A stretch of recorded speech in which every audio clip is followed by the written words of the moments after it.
This is one of the most disturbing cyberstalking cases to come out of Pennsylvania, and it's now a full-blown federal prosecution.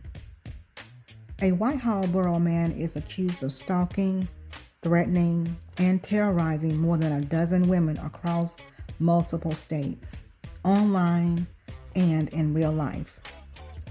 The allegations involve social media, podcasts, AI advice, gym encounters, protection from abuse orders, and graphic threats that prosecutors say cross state lines and federal law. This is Gail at Night. In this video, I'm breaking down what he's charged with and the most recent updates in this case. So who is charged and what are the charges? A federal grand jury in Pittsburgh has indicted Brett Michael Dadig, a 31-year-old resident of Whitehall Borough, Pennsylvania, on 14 federal counts. These charges include cyberstalking, interstate stalking, interstate threats. Dadig was originally charged on November 7, 2025 with 3 counts of cyberstalking and has remained in custody since that date. The indictment significantly expands those charges. Prosecutors allege the crimes occurred during the summer and fall of 2025 and involved at least 11 women, possibly more, across multiple states, including Pennsylvania, Ohio, Florida, Iowa, and New York. According to federal prosecutors, Dadig identified himself as a social media influencer and podcaster. He hosted a podcast that allegedly focused on his desire to find a wife and his interactions with women. Authorities say he used social media platforms, podcasts, and other online tools to target women, and when online contact failed or rejection occurred, the behavior escalated into in-person stalking and threats. People like this cannot take rejection. You can ignore them, cut them off, and even be nice about no longer wanting to associate with them, and they'll still go rogue on you. One key detail that has drawn attention: Dadig reportedly used AI chat box responses, including ChatGPT, as a form of therapy or guidance, later telling authorities he felt the AI encouraged or validated his actions, which he interpreted as part of a divine or justified mission. Prosecutors allege the behavior went far beyond the internet.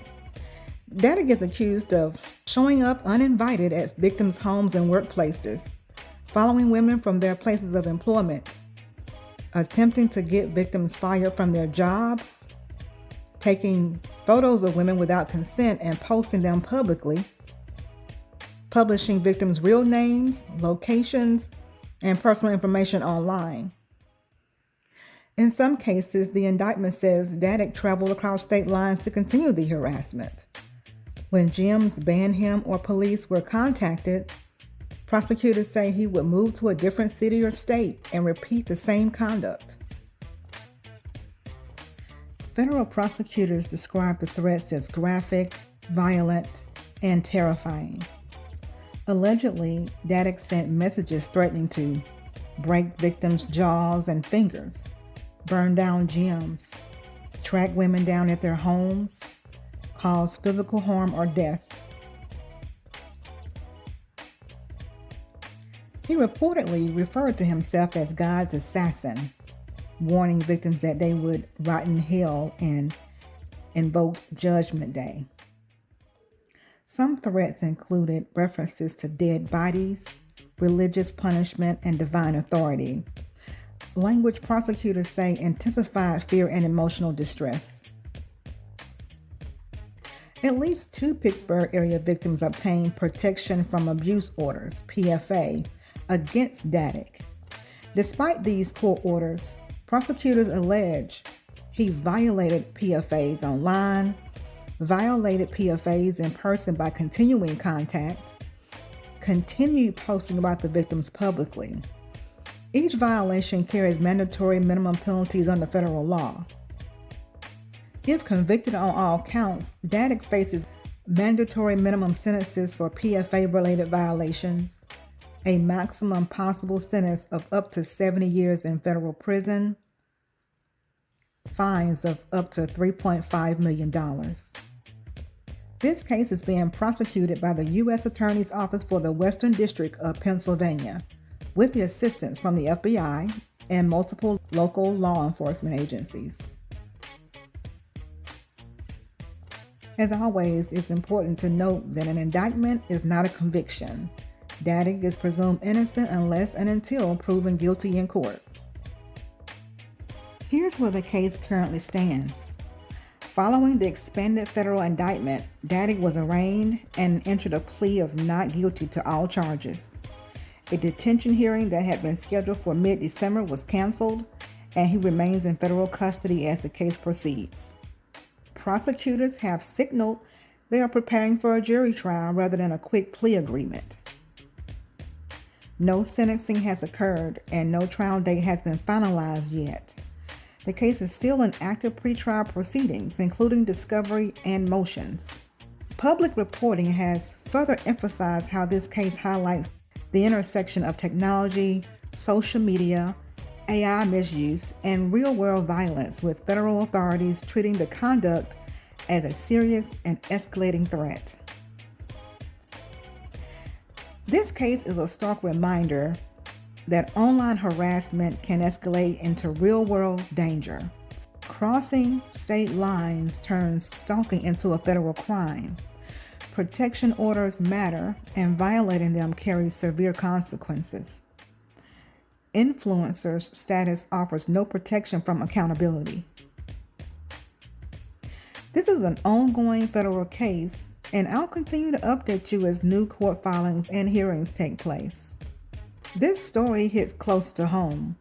In my situation, when I first started seeing red flags with messages, comments, online stalking, attempts to ruin my reputation or threaten my livelihood, I felt isolated. I worried that maybe I was overreacting, but it got worse. So in order to protect myself and my family, I got law enforcement involved.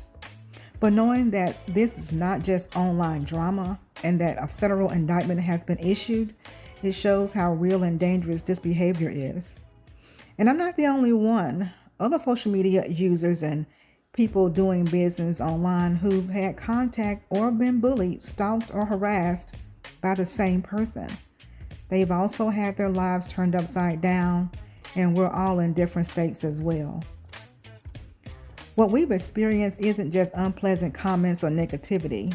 For many of us, it's been about safety, our mental health, and fears for our careers and our personal security. Some of us have had to deal with threats, unwanted contact, and even attempts to get us fired or ruin our professional deals and reputation. When you're putting yourself out there, whether as a blogger, influencer, or just someone trying to build a business, you already deal with vulnerability. The fact that someone could weaponize that to stalk and bully people is terrifying. Happy people aren't online all hours of the day and night watching every move you make online, over-examining the photos you post. That's weirdo, creepy behavior. These people really want to erase you and take your life because they don't have one. If you or someone you know is experiencing harassment, stalking, or threats, whether online or in person, reach out to law enforcement.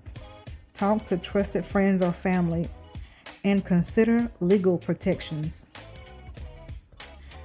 Thanks for watching. If you found this breakdown helpful, hit the share button and don't forget to drop your thoughts in the comment section below. This is Gail at Night.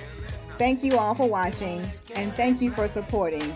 Be sure to click the like button and subscribe, hit the notification bell, and set the bell to all.